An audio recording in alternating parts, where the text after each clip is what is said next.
Tout le monde en a marre de ces promesses surfaites. ChatGPT. ChatGPT. ChatGPT. ChatGPT. ChatGPT. ChatGPT a tellement cassé la baraque que l'on s'est dit qu'il pouvait tout faire, tout résoudre, jusqu'à même nous trouver des clients. Si vous tapez ChatGPT Lead Generation sur YouTube, vous allez tomber sur ce type de vidéo. Utilisez ChatGPT pour générer des leads gratuitement. Comment générer gratuitement des leads avec ChatGPT. Comment générer des leads gratuitement avec ChatGPT. Ce qu'on ne vous dit pas, c'est que les résultats sont sous conditions générales. J'ai décidé d'enquêter. J'ai regardé ces vidéos, suivi les méthodes pas à pas et j'ai réalisé que ChatGPT m'a fait perdre mon temps.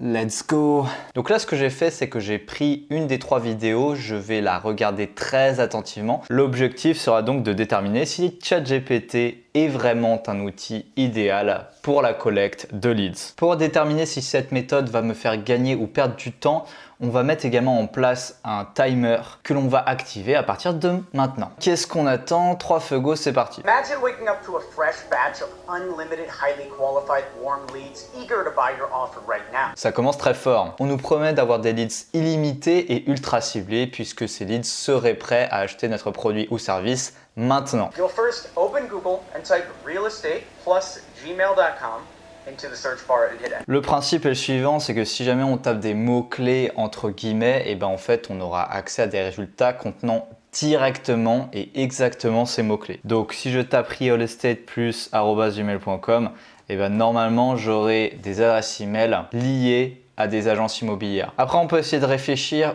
où est-ce que sont les agents immobiliers, peut-être sur LinkedIn.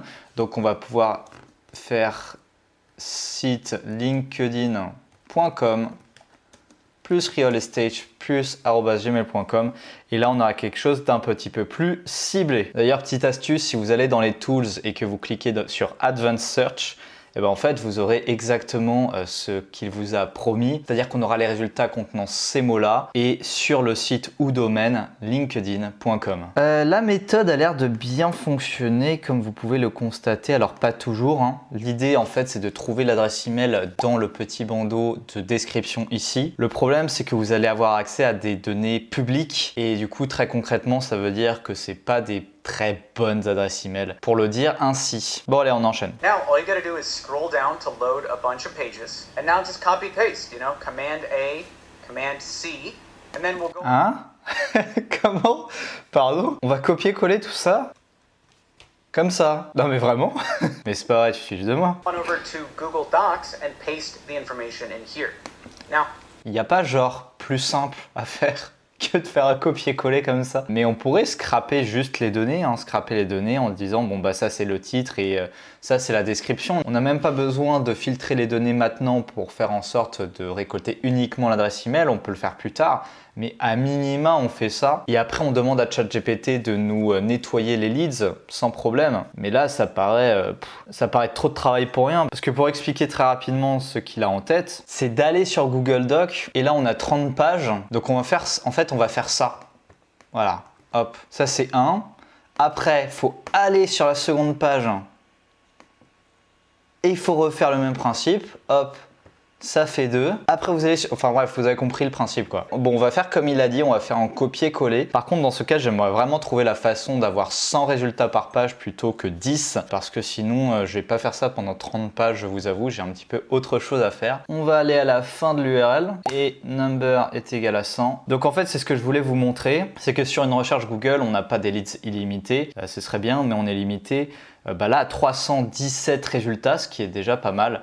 Normalement, la règle, c'est à peu près 300. Ok, donc on va faire de la même façon qu'il nous a dit. Donc on va copier-coller. Après, copier-coller 100 pages d'un coup, je suis pas sûr que ce soit l'idée du siècle. On est déjà à 40 pages. On va s'arrêter à une page finalement. On va essayer de voir si avec 100 leads, ça fonctionne. instruct ChatGPT to format the data with a prompt. Then all you gotta do is open up ChatGPT and tell ChatGPT to organize and make the data a CSV file. Here's the exact prompt you can use. Please format this data into a CSV file.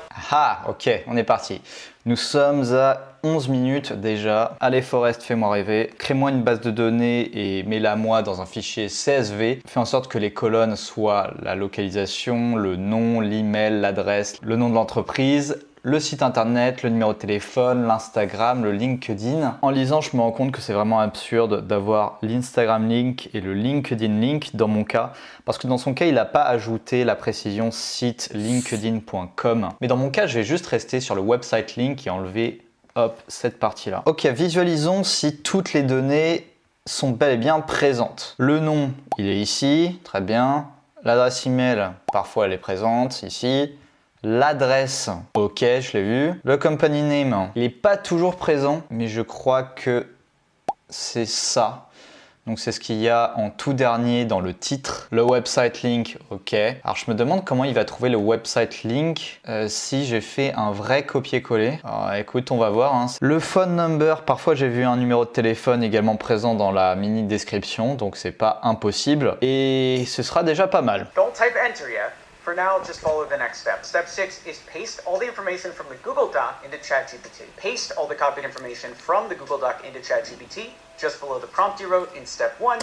Vraiment? Donc là, il faudrait faire un copier-coller de tout ça et le mettre dans le prompt. Mais je crois que ChatGPT va mourir d'étouffement là. C'est comme si je te demandais de boire 5 litres d'eau en 30 secondes, quoi. Tu vas mourir. Pas certain que ce soit la meilleure idée. Donc on va dire voici le contenu ci-dessous. Est-ce qu'on peut copier-coller 40 pages directement? Ok. Voici le fichier CSV formaté avec les adresses email extraites et dédupliquées. Super. Il est structuré avec les colonnes suivantes. Blablabla. N'hésite pas à m'envoyer cordialement. Ok. On télécharge. Ça a été téléchargé. C'est merveilleux. Maintenant... Bon, on n'a rien du tout. Je vous avais dit qu'on aurait dû scraper les données auparavant, en amont, parce que là, c'est vraiment n'importe quoi. Donc non seulement on n'a pas de leads, mais en plus, on aurait dû le savoir dès le début, parce que c'est pas en copiant-collant un truc informe qu'on aura un résultat cohérent. Ça nous a pris du coup 23 minutes pour avoir quelque chose qui ne fonctionne pas. Voilà. On aurait dû scraper ces données. Alors je sais que le scrapping Google est vraiment pas simple, mais rien ne nous aurait empêché de faire un truc comme ça, hein, quitte à le faire avec Instant Data Scraper. Vous voyez que ça fait à peu près le travail, qu'on aurait parfaitement pu faire un truc comme ça. Après, on locate le next button. On va mettre un minimum délai et on va start crawling. Et ça aurait fait le travail. Alors ça aurait été bien imparfait, mais vous voyez que les leads sont en train d'être collectés tranquillement. Et je pense que là c'est terminé, donc on va stop scrolling. On va le mettre dans un fichier CSV. Reformate-moi ce fichier CSV avec les mêmes colonnes que celles sus-mentionnées. Bon, en fait, c'est mieux de pas demander son avis à ChatGPT. J'ai dû faire un mauvais prompt pour être honnête. Mais voilà, on arrive à peu près 30 minutes de travail et on voit pas vraiment le bout d'un résultat cohérent. Je pense que le meilleur résultat qu'on a eu jusqu'à présent, c'est ce fichier CSV et c'est à peu près un bon point de départ. Soyons honnêtes, cette vidéo est utile, mais elle comporte au moins 3 problèmes. Le gratuit. On ne va pas vous mentir, cette technique, on l'a déjà utilisée nous-mêmes. Alors oui, on peut parfaitement récolter gratuitement quelques centaines de leads, même avec ChatGPT, mais obtenir 90 000 leads en un jour gratuitement, c'est tout simplement impossible. C'est comme dire je peux faire Paris-Marseille à pied. Alors oui, techniquement, on peut, et ça ne coûtera rien d'autre que l'usure de vos chaussures. Mais certainement pas en une journée. Ou alors je peux prendre le train et arriver à destination 513 fois plus vite. Voilà la réalité derrière la notion de gratuit. Ce qui est gratuit n'est pas scalable. T'as raison, c'est plus un hack qui est connu et moins il fonctionne. C'est l'avantage en fait du truc, c'est-à-dire d'être à contre-courant. Un bon hack, quand il est connu, en fait, il est trop tard, quoi. Et un vrai bon hack, tu le gardes pour toi, en fait. Tu l'utilises quand tu commences à en parler, c'est que t'as fini avec. Finalement, les entrepreneurs qui partagent leur méthode gratuite le font quand ils ne s'en servent plus. Regardez, j'ai voulu tester quelque chose de très simple. J'ai demandé à ChatGPT, crée-moi un fichier CSV depuis Google Maps contenant une liste de 300 restaurants à Paris avec les colonnes suivantes. Nom entreprise, adresse, téléphone, notes et email. Le concept le plus basique. Je voulais vérifier l'idée qu'avec un simple prompt, on puisse tout faire. Normalement, pour ce genre de tâches, on utilise des outils SaaS, des plateformes conçues pour aller piocher les données là où se trouvent les prospects. Mais après tout, Satya Nadella lui-même, le PSG de Microsoft, a annoncé la fin des SaaS traditionnels remplacés progressivement par des agents IA. I think the notion that business applications exist, that's probably where they'll all collapse, right, in the agent era. Mais le moins que l'on puisse dire, c'est qu'on n'y est pas encore. En guise de réponse, ChatGPT m'a pondu un script Python à moitié fonctionnel en me disant « Tiens, débrouille-toi avec ça ». Parfait, sauf que moi, je ne sais pas coder. ChatGPT a beau baisser la barrière à l'entrée,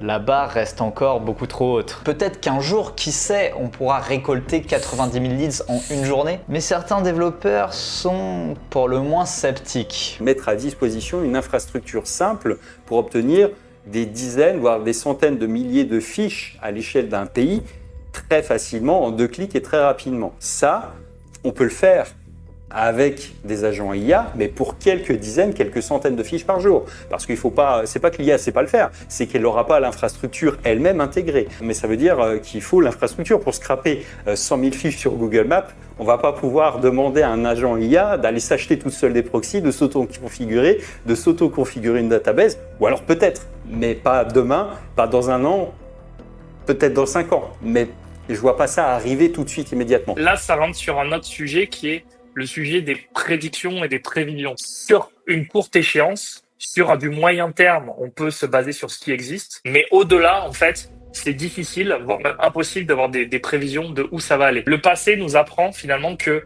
les prévisions se sont toujours révélées fausses. C'est-à-dire que quand Internet est apparu, les gens avaient tous des prévisions sur ce qu'Internet allait changer. Et ils se sont dit, voilà, ça va remplacer les courriers papier, ça va remplacer plein de choses. Ils ne pouvaient pas en fait prévoir à quel point ça allait changer, à quel point il y allait avoir les réseaux sociaux, les gens qui allaient avoir toute leur base de connaissances sur un smartphone, etc. Même les patrons de grandes boîtes comme Microsoft font ce genre d'annonces, mais en fait, c'est juste des annonces, c'est juste pour faire du buzz, en fait. C'est-à-dire que c'est pas sérieux. En regardant de plus près cette vidéo, j'ai vu que le top commentaire disait ceci: ce ne sont pas des leads, ce sont des contacts. Cette phrase m'a fait réfléchir parce qu'elle résume un énorme malentendu. Qu'est-ce qu'un contact? Un contact est une donnée brute, le minimum syndical, nom, prénom, entreprise, job. On ne sait pas si le contact est intéressé, voire même concerné par ce que l'on propose. À l'inverse, un lead est un contact qualifié, un contact qui a montré un intérêt réel ou potentiel pour notre offre. Si je crée des sites web et que je cherche des clients avec la méthode Google, j'obtiens une liste de contacts. Par contre, si dans cette liste, je filtre ceux contenant déjà un site web ayant une vieille version de WordPress, là les contacts deviennent des leads. Ils sont beaucoup plus ciblés, leurs besoins est palpable. Si vous voulez des prospects segmentés sans que ça vous prenne 30 minutes, rendez-vous sur Scrap.io. Scrap.io est l'outil ultime pour le scrapping sur Google Maps.